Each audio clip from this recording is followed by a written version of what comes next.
اعوذ باللہ من الشیطان الرجیم بسم اللہ الرحمن الرحیم۔ السلام علیکم، کیسے ہیں آپ سب؟ اس امید کے ساتھ کہ آپ سب اپنے گھروں میں خیر و عافیت کے ساتھ ہوں گے، اپنی کہانی کا آغاز کرتے ہیں۔ پاکستان کے دور دراز گاؤں سکھ پور میں ایک خوفناک کہانی سالوں سے گردش کر رہی ہے۔ اس کہانی کا مرکز ایک قدیم ویران گھری اسکول تھا جو کہ ماضی کے سائے میں دفن ہو چکا تھا۔ گاؤں کے لوگ اکثر ایک چڑیل کی بات کرتے تھے جو اس اسکول کے میدانوں میں گھومتی تھی۔ کہا جاتا تھا کہ وہ کبھی ایک معلمہ تھیں جو اپنے بچوں کی تعلیم کے لیے اپنی زندگی وقف کر چکی تھیں، لیکن ایک طوفانی رات کچھ مقامی لڑکوں نے اس کی زندگی میں بگاڑ ڈالنے کی کوشش کی۔ غصے میں آ کر انہوں نے اسے اسکول کی تاریک تہہ خانے میں قید کر دیا، جہاں وہ اپنی جان سے ہار گئی۔ سال گزرتے گئے اور اسکول برباد ہو گیا، مگر کہانیاں جوں کی توں رہیں۔ جو کوئی بھی رات کے وقت اسکول کے قریب جاتا وہ عجیب آوازیں سننے کی شکایت کرتا، بچوں کی ہنسی اور خوفناک چیخوں کا خوفناک ملاپ۔ گاؤں کے نوجوانوں کے لیے ایک امتحان بن گیا کہ وہ ایک رات اندر گزاریں، مگر بہت کم ہی واپس آتے۔ ایک بدقسمت شام 4 دوست عامر، فاطمہ، ریحان اور زین، ان سب نے مل کر اس اسکول کی خوفناک شہرت کا سامنا کرنے کا فیصلہ کیا۔ تجسس اور خوف کے احساس کے ساتھ انہوں نے اپنے موبائل کی ٹارچیں اٹھائیں اور اندھیرے میں داخل ہوئے۔ جب وہ اسکول کے قریب پہنچے تو ہوا میں ایک سردی کی لہر تھی، جیسے کوئی نامعلوم خطرہ انہیں دیکھ رہا ہو۔ دروازے خستہ حال تھے اور جب انہوں نے اسے کھولا تو ایک مدھم روشنی میں بھرا ہوا ہال سامنے آیا۔ مٹی اور بھولی بھالی یادوں کی مہک نے انہیں گلے لگایا۔ چاروں نے ایک کمرے میں اپنا کیمپ لگایا اور خوفناک کہانیاں سنانے لگے۔ ہنسی خاموشی میں گونجی، مگر فضا بھاری ہوتی گئی، جیسے تاریکی زندہ ہو اور انہیں دیکھ رہی ہو۔ اچانک تہہ خانے سے ایک زوردار دھماکہ ہوا۔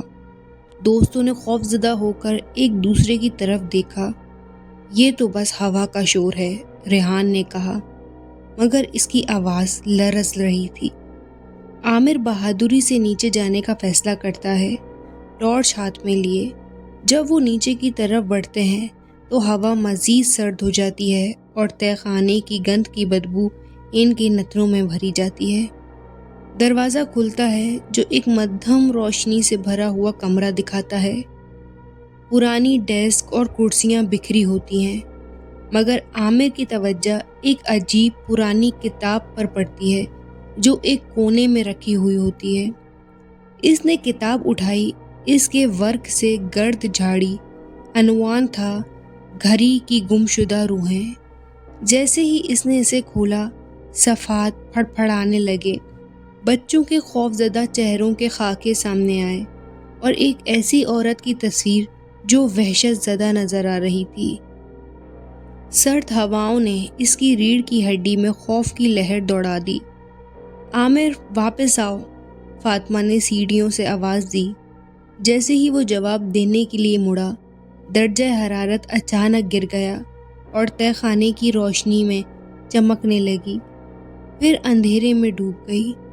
سیاہی میں سرگوشیاں ہوا میں گونجنے لگیں، نرم سسکیاں اور نا امیدی سے بھری ہوئی ایک آواز، اس جگہ کو چھوڑ دو یا عذاب سہو۔ پناہ گزینی پھیل گئی۔ عامر تیزی سے سیڑھیوں پر چڑھنے لگا، مگر جب وہ اوپر پہنچا تو اسے ہال کی حالت بدلتی ہوئی محسوس ہوئی۔ دیواریں جیسے قریب آ رہی تھیں اور سائے اس کے گرد چکر لگا رہے تھے۔ ایک شکل میں تبدیل ہو گئے جو کہ ایک چڑیل کی تھی۔ اس کے لمبے بال اس کے چہرے پر جھکے ہوئے تھے اور اس کی آنکھیں ایک خطرناک روشنی میں چمک رہی تھیں۔ تم یہاں کیوں آئے ہو؟ اس نے چنگاڑتے ہوئے کہا۔ اس کی آواز کھوئی ہوئی سالوں کے درد سے بھرپور تھی۔ خوف کے مارے عامر پیچھے ہٹا۔ اپنے دوستوں کو پکارا۔ ریحان اور زین اس کی طرف دوڑ کر آئے مگر فاطمہ کہیں نظر نہیں آئی۔ ہمیں نکلنا ہے، زین چلایا، مگر جب انہوں نے بھاگنے کا ارادہ کیا چڑیل نے اپنا ہاتھ اٹھا کر ان کی راہ روک لی۔ تمہاری دوست اب میری ہے، اس نے چڑھانے کی آواز سے کہا، اب وہ اسکول کی امانت ہے۔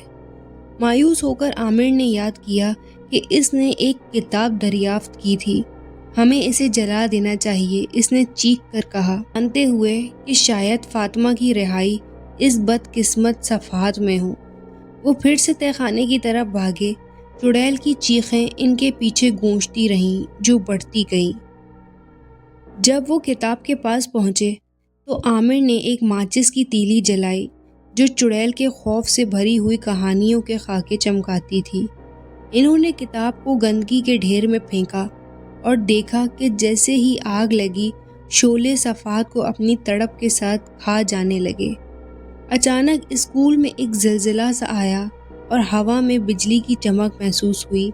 سائے بے چینی سے مڑنے لگے اور چڑیل نے ایک خوفناک چیخ چیخی جو ان کی روحوں میں گونج گئی۔